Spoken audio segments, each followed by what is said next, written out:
प्यारे बच्चों, 11th class chemistry के सेकंड चैप्टर परमाणु की संरचना के 10वें लेक्चर में आपका स्वागत है। आज के हमारे इस लेक्चर का मुख्य टॉपिक रहेगा बोर का परमाणु मॉडल। तो मैं आपको यहाँ पर ये समझाऊंगा कि बोर का परमाणु मॉडल की मुख्य अवधारणाएं क्या क्या थी और फिर हम इस पर आधारित कुछ इम्पोर्टेंट कैलकुलेशंस करेंगे। तो आइए शुरुआत करते हैं। अब देखिए कि बोर का मॉडल डिस्कस करने से पहले आपको ये याद होगा कि हमने इससे पहले रदरफोर्ड का परमाणु मॉडल पढ़ लिया था। और रदरफोर्ड के परमाणु मॉडल की मुख्य कमियां क्या रही थी कि एक तो परमाणु की स्टेबिलिटी को एक्सप्लेन नहीं कर पाया था, परमाणु की स्थिरता को एक्सप्लेन नहीं कर पाया था, और दूसरा जो है हाइड्रोजन की लाइन स्पेक्ट्रा को भी रदरफोर्ड मॉडल के आधार पर एक्सप्लेन नहीं किया जा सकता।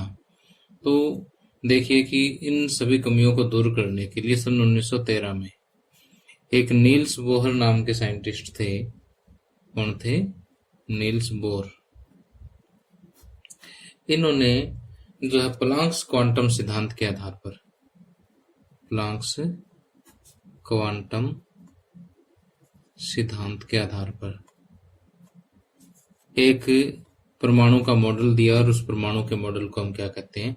बोर का परमाणु मॉडल कहते हैं। और प्लांक्स का क्वांटम सिद्धांत भी आपको याद होगा। इन्होंने कहा था कि जब भी कोई भी पदार्थ जो है ऊर्जा उत्सर्जित करता है या अवशोषित करता है, तब ऊर्जा को जो है पैकेट्स के रूप में ही तो उत्सर्जित करेगा, यानी कम से कम एक फिक्स अमाउंट ऑफ एनर्जी होगी, फिक्स अमाउंट ऑफ ऊर्जा होगी। अगर इतनी ऊर्जा है तो ये उसको छोड़ सकता है, और उतनी ऊर्जा है उस पैकेट के समान ऊर्जा है तो वो ले सकता है। ठीक। और ये पैकेट ऑफ एनर्जी जो है वो क्वांटम कहलाता है। ठीक। तो प्लांक्स क्वांटम सिद्धांत के बारे में क्योंकि हम पहले डिस्कस कर चुके हैं, इसलिए मैं इसमें ज्यादा डिटेल में नहीं जाऊंगा। तो अब देखिए कि जो बोर का मॉडल है ये कुछ अभिकल्पनाओं पे, कुछ पोस्टुलेट्स पर आधारित है। तो आइए देखते हैं कि वो पोस्टुलेट कौन कौन से हैं। सबसे पहली बात जो बोर ने बताई थी वो ये है कि परमाणु के केंद्र में एक धन आवेशित नाभिक होता है। ठीक। और इलेक्ट्रॉन इस नाभिक के चारों ओर वृत्ताकार पथों में चक्कर लगाते रहते हैं। जो वृत्ताकार पथ आपको यहाँ पर दिखाई दे रहे हैं, उन पथों में क्या है कि इलेक्ट्रॉन चक्कर लगाते रहते हैं। ठीक। अब ये जो वृत्ताकार पथ है इनको हम क्या कहते हैं? हिंदी में कहते हैं कक्ष, या ऊर्जा स्तर भी इसको कह देते हैं। क्या कह देते हैं? कक्ष या ऊर्जा स्तर।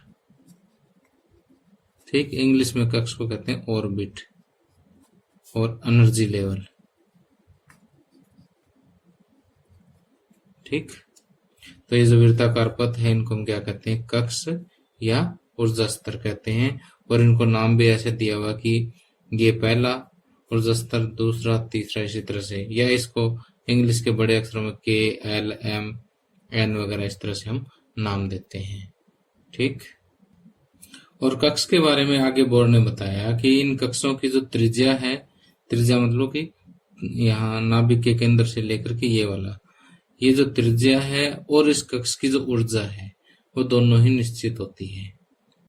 अब कुछ स्टूडेंट पूछेंगे सर कि जैसे ये गोल घेरे में घूमता है तो इलेक्ट्रॉन का जो मोशन होगा वो एक्सेलरेटेड मोशन होगा, त्वरित गति होगी इसकी।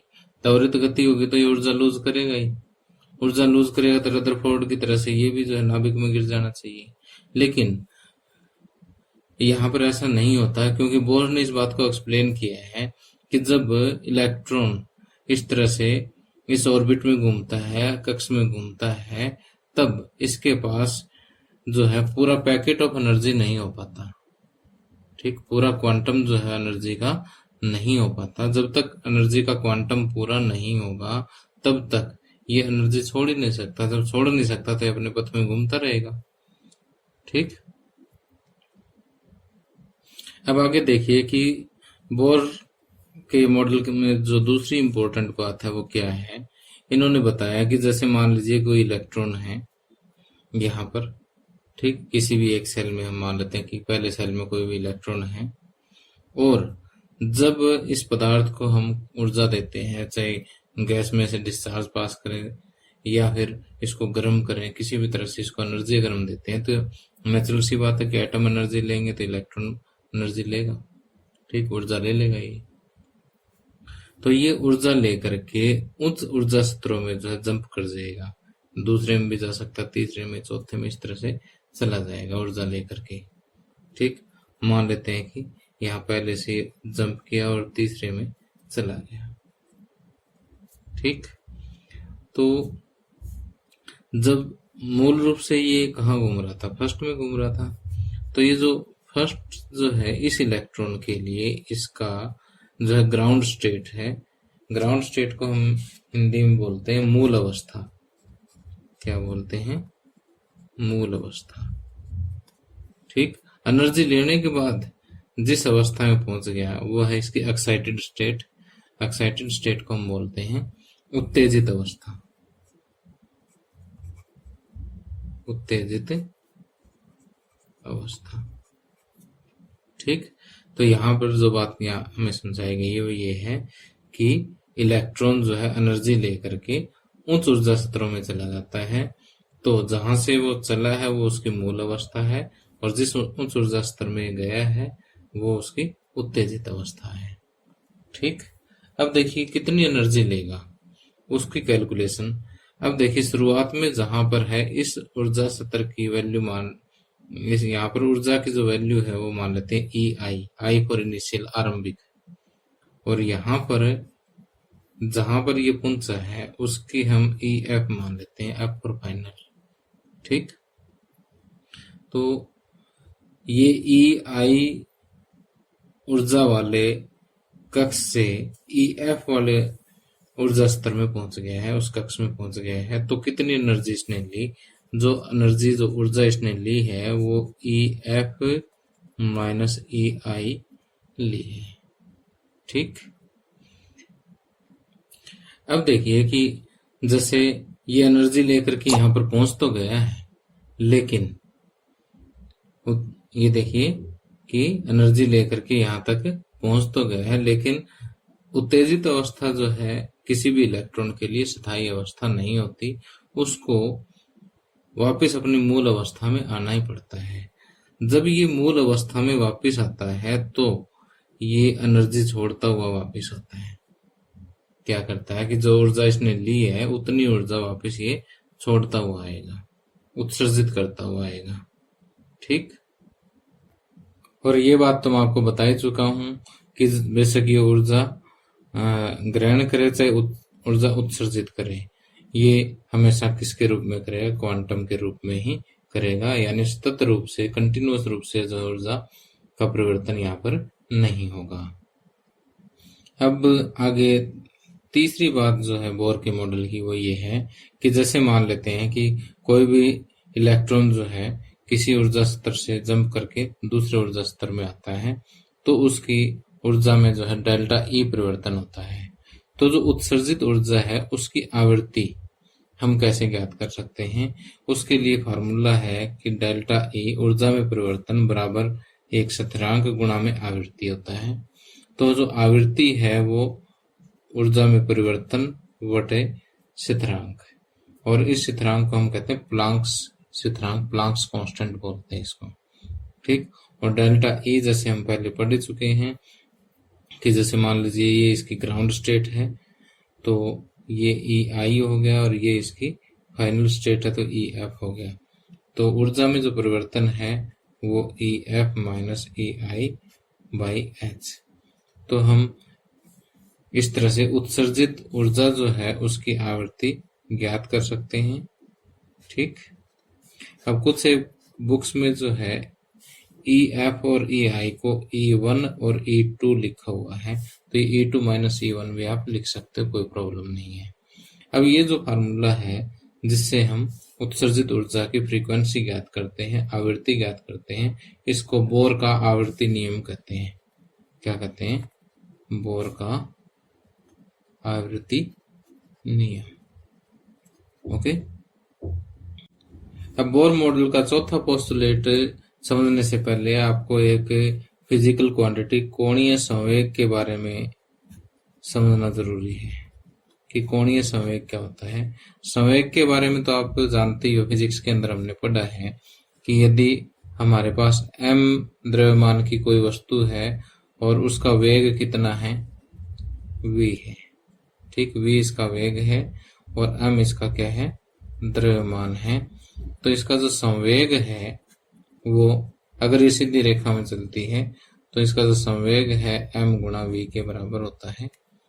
ठीक, और अगर यही वस्तु इस तरह से किसी सर्कुलर पाथ में चलती है और इसका रेडियस कितना है, r है, इसकी त्रिज्या r है, तो इसका सीधा लीनियर संवेग लेने के बजाय, लीनियर मोमेंटम लेने के बजाय हम एंगुलर मोमेंटम लेते हैं, कोणीय संवेग लेते हैं। सीधा संवेग लेने के बजाय क्या लेते हैं, कोणीय संवेग लेते हैं।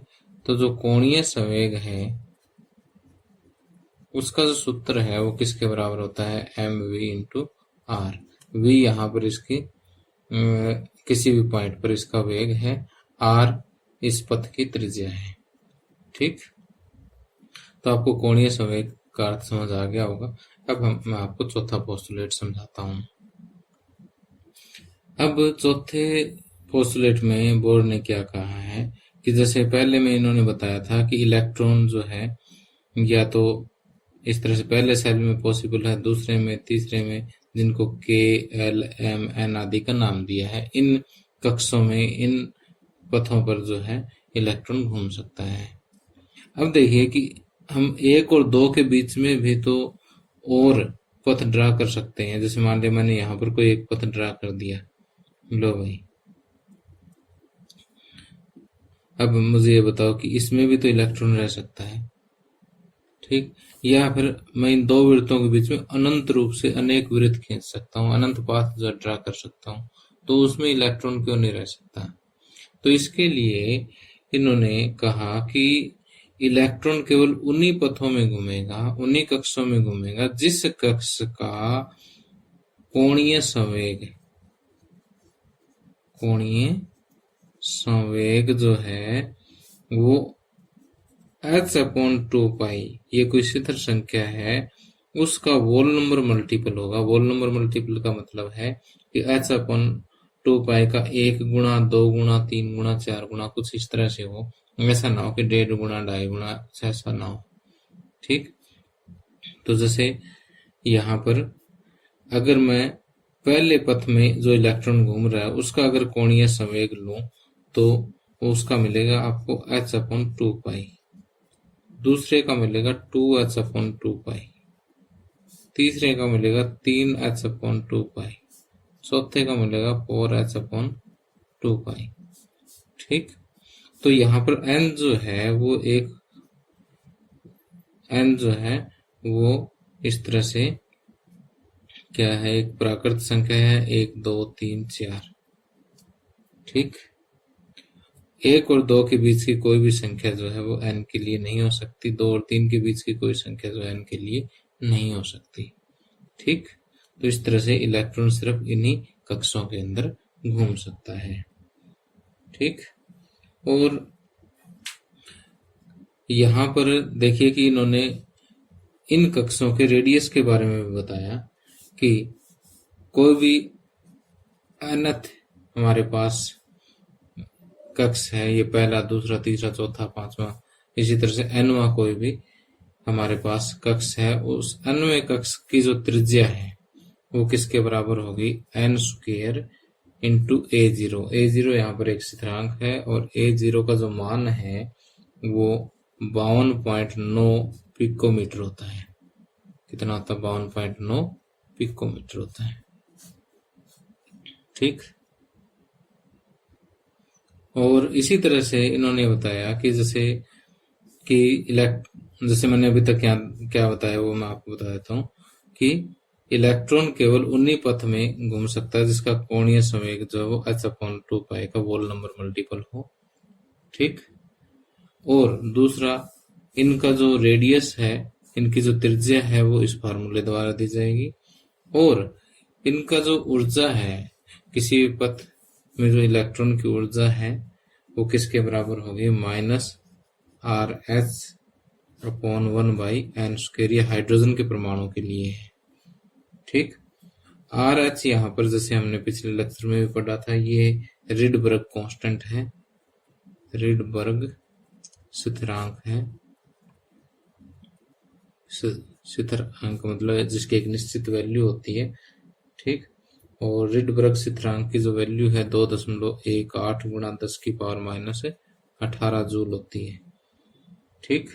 और n की वैल्यू आपको पता ही है, n की वैल्यू क्या हो सकती है, n की वैल्यू 1, 2, 3, 4 वगैरह कुछ भी हो सकती है, ठीक। तो n की वैल्यू 1 रखेंगे तो पहले स्तर की ऊर्जा आ जाएगी इस फार्मूले से, 2 रखेंगे तो दूसरे स्तर की ऊर्जा आ जाएगी। अब इस फार्मूले को ध्यान से देखिए कि ये अन्वय कक्ष की ऊर्जा का सूत्र है ये वाला, ठीक। इसका डेरिवेशन भी मैं आगे आपको करवाऊंगा, ये हाइड्रोजन परमाणु के लिए है। तो अब यहाँ पर अगर मैं n की जगह 1 रख देता हूँ तो पहला कक्ष है उसकी ऊर्जा आ जाएगी, n = 2 रख दूंगा तो दूसरे स्तर की ऊर्जा आ जाएगी। n को जो है 1 और 2 के बीच में तो रखना ही नहीं, क्योंकि वहां तो इलेक्ट्रॉन है ही नहीं बोर के अनुसार। 3 रखूंगा तो तीसरे स्तर की तीसरा कक्ष है उसके ऊर्जा आ जाएगी, ठीक। तो इसी तरह से अगर मैं यहाँ पर इंफिनिटी तक 4, 5, 6, 7, 8 और n = मैं अगर इंफिनिटी ले लेता हूँ, अनंत ले लेता हूँ, तो क्या होगा भाई। अब 1/अनंत जो है वो 0 होता है, याद रखना इस बात को, मैथमेटिक्स में इसको बोलते हैं 1/अनंत जो है वो 0 होता है। तो 1/अनंत का स्क्वायर भी अनंत, यानी ये अगर यहाँ पर n की जगह मैं अनंत रख देता हूँ तो ये क्या हो जाएगा, 0 हो जाएगा। तो अगर कोई अनंत पे हमारे पास कक्ष है और वहां पर कोई इलेक्ट्रॉन है तो उसकी ऊर्जा क्या होगी, 0 होगी, ठीक। और अब सोच के देखिए कि अगर वो इलेक्ट्रॉन यहां पर आता है तो अपनी ऊर्जा छोड़ता हुआ आएगा, ठीक। वो इलेक्ट्रॉन ऊर्जा उत्सर्जित करता हुआ आएगा, उसकी ऊर्जा पहले से 0 है और फिर उसमें से उत्सर्जित करता हुआ आ रहा है। तो इसी कारण जो है यहाँ समीकरण में ऊर्जा का मान जो हमने ऋणात्मक दिखाया हुआ, क्योंकि 0 से भी कम होगी ना, 0 से कम क्या है, नेगेटिव होगा। अब बोर के मॉडल की जो 5वीं अवधारणा है वो मैं आपको यहीं से समझा देता हूँ कि इन्होंने हाइड्रोजन की तरह से जो सिंगल इलेक्ट्रॉन वाले कुछ आयन लिए, सिंगल इलेक्ट्रॉन वाले आयन में जैसे हीलियम 1 पॉजिटिव है, लिथियम Li2 पॉजिटिव है या बेरिलियम 3 पॉजिटिव है, ठीक। इन आयन्स के लिए इन्होंने बताया कि जैसे हाइड्रोजन के लिए तो जो त्रिज्या है अन्वय कक्ष की जो त्रिज्या उसका सूत्र ये बनेगा, और इनके लिए जो है अन्वय कक्ष की त्रिज्या का जो सूत्र है वो ज्ञात करने के लिए इसको Z यानी उस इनकी परमाणु संख्या से हम भाग दे देते हैं, ठीक। जैसे हीलियम की परमाणु संख्या 2 है तो इसको 2 से भाग दे दो, लिथियम की 3 है तो इसको 3 से भाग दे दो, बेरिलियम की 4 है तो Z की जगह पर 4 आ जाएगा, ठीक। और इसी तरह से इसके जो विभिन्न कक्षों की जो ऊर्जा है उसका सूत्र जो है वो क्या बन जाएगा, इन सिंगल इलेक्ट्रॉन वाले आयन्स के लिए 1 की जगह पर क्या आ जाएगा, Z का स्क्वायर आ जाएगा, ठीक। ये इसका 5वां पोस्टुलेट है। अब देखिए कि आप इस 5वें पोस्टुलेट को यहाँ नोट्स में से भी देख सकते हैं कि हाइड्रोजन परमाणु के समान अन्य आयन जिनमें एक इलेक्ट्रॉन होता है, जैसे helium ion, lithium ion, beryllium ion, इनकी जो स्थानीय अवस्थाओं की जो ऊर्जाएं हैं और त्रिज्या जो है वो इन फार्मूलों के द्वारा दी जा सकती है कि En = रिडबर्ग स्थिरांक है बाय Z²/n², ठीक। और इनकी जो त्रिज्या है वो अन्वय कक्ष की त्रिज्या 52.9 n²/z इतने पिकोमीटर के बराबर होती है, और Z यहाँ पर क्या है, परमाणु संख्या है। और यहाँ पर एक बात इन्होंने और कही है कि जैसे Z का मान बढ़ता है तो ऊर्जा और अधिक ऋणात्मक हो जाएगी, Z का मान बढ़ेगा तो ये वाला फैक्टर बढ़ जाएगा, साथ में नेगेटिव लगा हुआ तो ऊर्जा का मान अधिक ऋणात्मक हो जाएगा, और त्रिज्या का मान कम हो जाता है। त्रिज्या का मान क्योंकि Z नीचे है ना, और किसी भी भिन्न का हर जो है वो बड़ा होगा तो वो भिन्न हमेशा ही छोटी होती है, ठीक। और इसको अगर आप फिजिकली रूप से समझें तो जैसे मान लिया कि ये तो हाइड्रोजन का एटम है, ठीक। और ये हीलियम आयन है। ठीक, तो यहाँ पर भी एक इलेक्ट्रॉन है, यहाँ पर भी एक इलेक्ट्रॉन है, ये Hc एक पॉजिटिव। वैसे तो हीलियम में दो होते हैं, एक पॉजिटिव होने की वजह से एक निकल गया है। तो अब देखिए यहाँ तो एक पॉजिटिव एक नेगेटिव को अट्रैक्ट कर रहा है, यहाँ दो अट्रैक्ट कर रहे हैं। ठीक, दो पॉजिटिव एक इलेक्ट्रॉन को एक नेगेटिव को आकर्षित कर रहे हैं। इलेक्ट्रॉन पर नेगेटिव आवेश होता है ना, और नाभिक पर धन आवेश है। तो देखिए Z का मान बढ़ते यहाँ नाभिक पर आवेश बढ़ेगा, और जितना आवेश बढ़ेगा उतना स्ट्रांगली इसको खींचेगा, तो इतना ही रेडियस का मान कम हो जाएगा। वही चीज ये सूत्र बता रहा है। ठीक, और सबसे लास्ट में जो है इन्होंने बताया कि बोर की जो कक्षा में इलेक्ट्रॉन गति कर रहे होते हैं ना, उनकी गति भी हम फाइंड आउट कर सकते हैं, उनका वेग भी हम फाइंड आउट कर सकते हैं। ठीक, और जैसे जैसे मुख्य क्वांटम संख्या बढ़ती है, यानी जैसे जैसे हम नाभिक से दूर जाते हैं, n = 1, 2, ये मुख्य क्वांटम संख्या कहलाती है, 1, 2, 3, 4। ये जैसे जैसे बढ़ेगी इलेक्ट्रॉन का वेग जो है वो घटता है।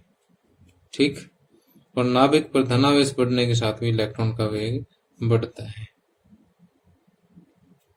वेग बढ़ता है, क्योंकि वेग का जो सूत्र होता है वो Vn = 2.1 × 10⁸ Z/n, इतना सेंटीमीटर/सेकंड होता है।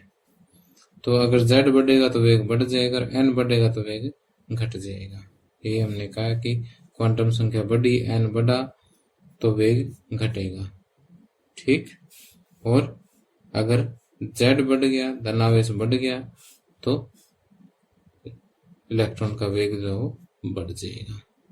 तो प्यारे बच्चों, इस लेक्चर में इतना ही। अगले लेक्चर में मैं आपको जो है ये वेग, रेडियस यानी त्रिज्या, और ये जो ऊर्जा, ये तीनों सूत्र जो है वो बोर ने किस तरह से कैलकुलेट किए, इन सूत्रों की कैलकुलेशन जो मैं आपको समझाऊंगा।